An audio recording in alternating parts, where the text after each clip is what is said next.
Welcome to Conversations for the Animals, the Houston Pet Set podcast. I am Lisa Tynan, and I am joined today by some very important people. I'm going to put you all up on a pedestal today. This is Barb and Mike. They are animal cruelty investigators with Harris County. I am very happy to have y'all with me today because I think this is going to be a very educational podcast for a lot of folks. And I think it's an opportunity for you to talk about what you do day to day and how the public can help you do your jobs better or put you out of a job, because wouldn't that be nice if we didn't have animal cruelty? Very nice. That would be really nice. So I want to start first. I'm going to start with a mea culpa.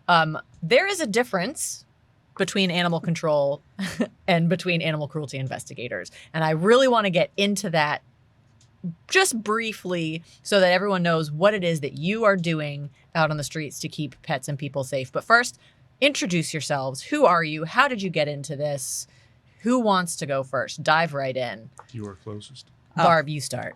I'm Barb Downen, and I've been with Harris County for 5 years, but I've been in the animal welfare business for about 20. That's just a small amount of time. A little bit. Just a little bit. So before this, you were... So I spent a couple years with another animal cruelty organization here in the Harris County area. Yep. And before that, I was an animal control officer in a large metropolitan area in Colorado. In Colorado. Okay, so you've done both sides of this job. Yes. Okay, so that gives you a lot of insight. Awesome. And Mike, who are you? My name is Mike Allen. I've been doing the cruelty for about 4 years, coming up on 4 years in May. Before that, I was an animal control officer, both with Harris County. Okay. All with Harris County. So I've got 15 years total with Harris County. Before that, I was a private investigator. I've done some work as loss prevention with Home Depot. So I have some investigative background. I would bet that comes in handy. It does. It does. Mostly with the paperwork. Oh, sure. You got to be able to keep everything straight. That's the first thing we do every day is paperwork. You hear that. So since you both have experience as animal control officers, in addition to this, what is the primary difference between what an animal control officer does versus what a cruelty investigator does? We are responsible for, first of all, answering calls through the 927 pause. Okay. That is where our direction comes from. We don't necessarily look for stray dogs or do bite cases like an animal control. We just do strictly investigations into cruelty to animals. Okay, so you're responding to those calls. So that sort of takes me to my next question is, what is a day in the life like? Because I think what people have seen on Animal Cops and what they have in their head is sort of the, for lack of a better word, the glory, the cool part of the job. But you just said there's a lot of paperwork. So what does the day look like? Because you all are partners, correct? Mm-hmm. So you work together primarily. So what does that look like when you wake up in the morning and you put on your long johns? Well, we're going to spend maybe an hour to 2 hours doing the administrative stuff solely. Okay. We get our calls through the Harris County Animal Cruelty Task Force, so that kind of dictates where our day is going to go. And Mike and I both work kind of the north central areas of the county, and that might be everything from 290 all the way over to Highway 90. Okay. Not in the city of Houston, but outside the city of Houston. And those calls can range from somebody's dog was barking all night to somebody's dog is dying. You need to do something right now. Mm-hmm. That may dictate our day, but we also assist our law enforcement partners with the task force. So what they have going on may dictate our day as well, because we're going to respond to assist those guys also. So if someone is calling law enforcement first and they encounter a cruelty situation, then they contact you. So it just sort of depends on where the call is coming from. Right. Okay. Yes. Right. That makes sense. Mm-hmm. And you started to touch on it a little bit, but what are some of the calls that you would respond to, in order priority? I hate to say priority, but order of importance. I'm assuming you have to pick and choose which ones happen quickly. We have a lot of experience reading the complaints, and we can kind of pick out which ones have a priority or not. Okay. Most of the times, we look for abandonments or some kind of injured animal, and those are always at the top of our priority. Okay. Other things are concerns about shelters and tethering. Okay. So we can kind of decipher by how it's written. If you leave your phone number on the report, we will be calling you. So we try to get as much information as we can, and that's also how we plan our day. You actually bring up a good point. So I know specifically with the Harris County Task Force, the Animal Cruelty Task Force, it is possible to leave an anonymous tip. But from your point of view, you would prefer to be able to contact somebody. It is always helpful to be able to call and confirm a location or situation, to get a little bit more information, description of the animals or location of the animals, or a vantage point where we might be able to see them best. It's always good to have a point of contact to get that little bit of information. Yes. And I think one of the reasons people might sometimes be hesitant to leave that information is a fear of reprisal. So you're not going to share that information, their contact with anybody? No. Never. Okay. Would they ever have to testify maybe if you end up in court? I wouldn't say no. It's possible, being a witness to a crime. They might be called. They may not be called. Usually that's up to the law enforcement to determine that. In most cases, we're going to get the firsthand information when we get there. Ourselves and our law enforcement partners, we're going to be the expert witnesses, if you will, to give that viewpoint to the court. So in most cases, we're not going to rely on that initial reportee. So that would be that. We'll put that little plug in there. If you see animal cruelty, leave your phone number so that you can help the officers get a little more information. So I also want to talk about what you are seeing in the community, because some of our listeners are in the areas that you primarily work, but some of them are far outside of it and just don't see the type of animal cruelty calls that you're addressing. And I think it's so important for our community to be fully aware of what's happening in the communities around you. It might be sad and distressing for people to hear, but it's also important. So what are examples of cases, ones that you see commonly, but also some really, memorable ones? Well, in spite of having a tethering law that's now been in effect for almost a year, we still have dogs on chains. Yeah. Short Get them off chains. the chains. Chains. Tied to a tree in the backyard with no shelter. Chains wrapped around the neck, tied to a tree in the backyard with no shelter. Yes. We still have dogs in wire crates out in the middle of the yard. Those are very common, weekly, if not daily. Okay. The medical issues and non-treatment of obvious distress, along with general neglect. I mean, people buy the cute puppy, they Yeah. put it on a chain, put it in the backyard, and then a year later you have a skeleton of a dog. And then, of course, we have to explain to the people that dogs do require food and water. Yeah. And you'd be amazed how many people just don't understand the needs of an animal are similar to needs of a child. And we're actually coming up on that time because the Christmas puppies now have pretty much torn up the entire house and pooed all over everything. And they are now booted to the outside as we're coming into the coldest part of the year. Correct. So let me ask you this then. When you are talking to these owners, are you finding it's more a lack of understanding and education, or malicious intent, or all of the above? Yes. A, B, C, D. Okay. Yes. So are people generally, well, obviously if somebody comes up to their door with a badge, it can initially be off-putting, but are people generally receptive when you're talking to them about what these animals need? Generally, we get all shapes and sizes and flavors. You get everything from, this is my dog, mind your own dang business. It's my property. I can do with it what I want. Right. All the way to, there's nothing wrong with my dog. What's wrong with my dog? And if there's an 80-pound lab that weighs 26 pounds, and they think they're doing a great job. So it all depends on the day and the person. Okay. And you have that opportunity to educate, right? You can. Yes. Oh, that's 90% of what we do. Absolutely. It's amazing the number of people who just don't know Yeah. that 1 cup of food is not enough for that 80-pound Labrador. Sure. Hey, let's look at the bag. There's actually feeding guidelines here. Mm-hmm. It's a mama dog. She needs extra food because she's got 8 puppies. Yeah. Mm-hmm. Let's look at the guidelines Yeah. for the mama dog. Right. People really just, for lack of a better word, they're ignorant of those things that I would consider common sense because I'm an animal person. Right. So we spend a lot of time just educating. And one step further, you just can't throw scraps out the backyard Right. onto the ground and expect the dog to survive, or the cat to survive for that matter. Yeah. You need proper nutrition. Mm-hmm.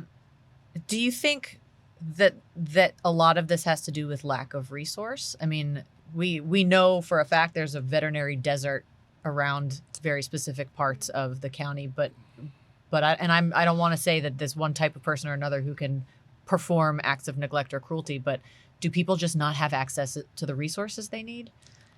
I don't think it's so much that they don't have access to the resources, but I think it's just that lack of intent to obtain the care. There's motivation missing there somewhere. Yeah, it's not a priority. So if it's not a priority, Right. It's just not going to happen. Okay. Yeah. And that may differ from by the time a cruelty investigator is called in versus when maybe it's not such a big problem at the beginning. Right. This hasn't been going on for a long time. Well, and people don't understand that caring for an animal is expensive. Yeah.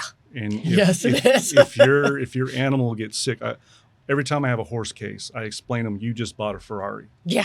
And you're going to have to maintain this Ferrari at the Ferrari price For 30 years. for 30 years. Right. And the same thing with the dog. You're good if it gets hurt and it goes into the vet, it's not like going to the free clinic. It's going to cost. Yeah. And it's probably going to be triple what you think it is.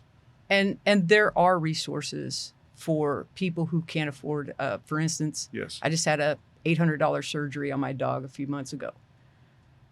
Everybody can't just whip out $800. I get that. Right. But there are resources. And the thing is, if you will ask, people are willing to step up and fill that gap. Mm-hmm. But if you don't leave your home with that information, then nobody's going to help you. Mm-hmm. Right. Right. And that is one of the reasons Houston PetSet, we've in the last, year or so, we've really made it a point to focus on keeping owned pets with families who Yes. want to care for their pets, Yes. but can't afford an $800 vet bill. Right. Because Or a $70 groom. right. Or just a simple clip that can Mhm. absolutely improve that dog's welfare if he's matted or that cat. Right. You did mention horse cases. I don't know that everybody realizes, especially if anyone is watching or listening who does not live in the Houston area, Mm-hmm. we have lots of different types of animals. So you work with not just dogs and cats. What are some of the types of animals that you see? Whatever they have in their house Sure. or in their backyard or their front yard. Or Everything in their car. from reptiles Yes. to goats and chickens and potbelly pigs. Mhm. I actually was at a house not too long ago. He Mhm. had a longhorn steer and 3 potbelly pigs Mhm. with a half a dozen roosters in a yard that was probably 40 by 50. The horns are basically touching Yes. fences. Oh, yes, exactly. That's crazy. I know that there are laws and things being passed about people owning certain types of pets, but something about this area, people really like to have crazy exotics. Well, we're in Texas. We're in Texas. Yes. Speaking of, you have worked outside of Texas. You've been here in Harris County for a long time, but how do you compare what you see here in Harris County or in, this greater Houston area to other places that you have lived or worked in terms of animal care and animal cruelty? I started in Southern California. Very different. Very different. Well, I wouldn't say better. Okay. I wouldn't say worse, but I've seen some things. Not being in the animal welfare in California wasn't as big as a focal point. Okay. But I did know there were a lot of stray dogs, and I did a lot of cases in not so great areas, and you could see not so great things being done with animals. And coming out here, you see the same kinds of things, but I wouldn't say better, but I'd say more awareness. Okay. maybe. In my opinion, moving from Colorado back to the Houston area, I feel like there is a lot of legacy from many, many years ago of how we take care of animals. Okay. And I think we're really struggling to get out of that rut with, my grandpappy did it this way and it worked for him. Yeah. To the modern way of our standards of care have changed. Exactly. They're just different. Well, a lot of things have changed, but now we're in this, huge metropolitan area with a huge suburban county that used to be mostly rural. Right. And so the pressures are really on people because people are looking. Like, you can't live in a house in a subdivision and think that people don't notice your stuff. Right. Right. Or smell the That. smell coming from your property. Right. Or yeah. And people also don't understand that unincorporated has very different laws and very different rules than the inner city. Right. So I tell people when their neighbor has chickens, they can have chickens because it's unincorporated Harris County and there's no laws against it because basically we're the country, for lack of a better term. Yeah, a lot of HOAs in unincorporated Harris County have much stricter rules. I mean, it's a HOA rule. But you're still going to find a horse in the backyard. Yes. Right. Yep. Or two. Or two or three. Mm-hmm. So there are different laws between the city of Houston, unincorporated Harris County. There are also different laws based on what the type of animal it is, right? So the standard of care that's required for a horse or a chicken might be different than a dog or a cat. Mm-hmm. So when neighbors are seeing something and they don't know whether or not it's cruelty. If you live next door to somebody who has a longhorn in their backyard and you don't know what to do you generally prefer that people just call or report and err on the side of caution or Absolutely. Okay. I love to explain to people that a horse doesn't necessarily by law need a horse house. A horse house. I love that. Yeah. Yes. Livestock are a little different. Yeah. But people don't understand. So any information I can get out, I'm happy to give them. And every report that's made, we're trying to get eyes on those animals. Mike and I kind of operate on the premise of everywhere we go, we want to leave those animals in a little bit better shape than they were before we got there. Sure. And so if you question whether the animal is being neglected or not provided for properly, make a report. We're going to go out and look, talk to the owner, and hopefully leave it a little bit better off than it was before. I love that. Now, I will caution because we have two primary forms or routes that people can take if they see cruelty. There's both calling the Harris County Task Force and the Houston SPCA, and a lot of times people will try to do both. We are encouraging people to pick one or the other, right? Okay, so Harris County, obviously, Harris County. If it's something that's in the city of Houston or outside of Harris County, then you would recommend that they seek help elsewhere, or what are avenues that people can take? The task force actually operates with HPD and BARC. Fabulous. So inside Harris County, everything in Harris County, city of Houston, and all of the little tiny villages throughout Harris County. We can address all those through the Harris County Animal Cruelty Task Force. Okay. Outside of Harris County, then that other organization would be the way to go. Okay. And can people call the police? Can they call 911? And what happens when that happens? Or the non-emergency line, I guess. Yes. Don't call 911 unless there's a strangled a person emergency. Person emergency only. Animal emergency, call non-emergency lines, and they route it to the task force. We're easy to find. We have partnership with the sheriff's office, precinct 5, and we have a lot of precinct 4, precinct 3, precinct 2, and precinct 1 deputies.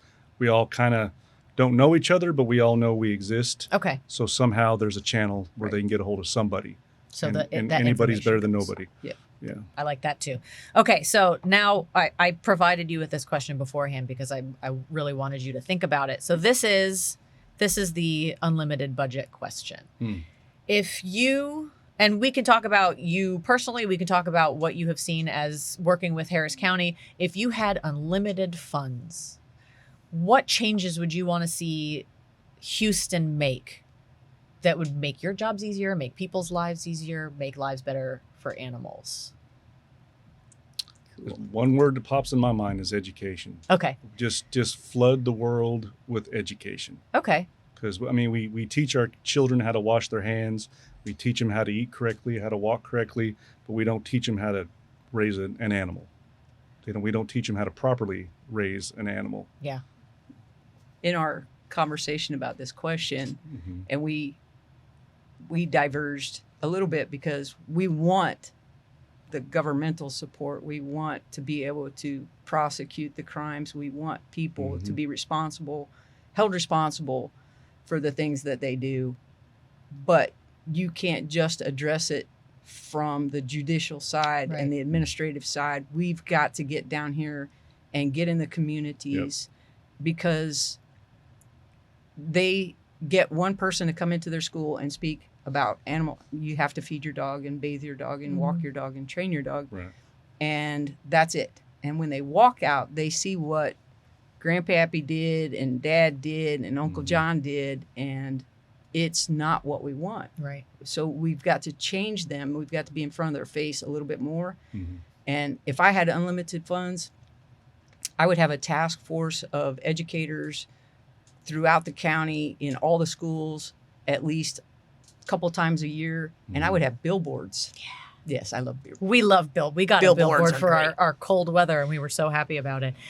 It's a couple episodes back, I spoke with Gloria Zenteno of Barrio Dogs, and we were both sort of reminiscing that we never got any education about general pet care. We had the cool guy with the reptiles come in, like with the big snake that everybody got to hold. In Harris County, Animal Control had a program where they would go into schools and do bite prevention. So they would actually go into schools and they would teach children how to avoid getting bitten by a dog. Sure. And I say take it 3-4 steps further.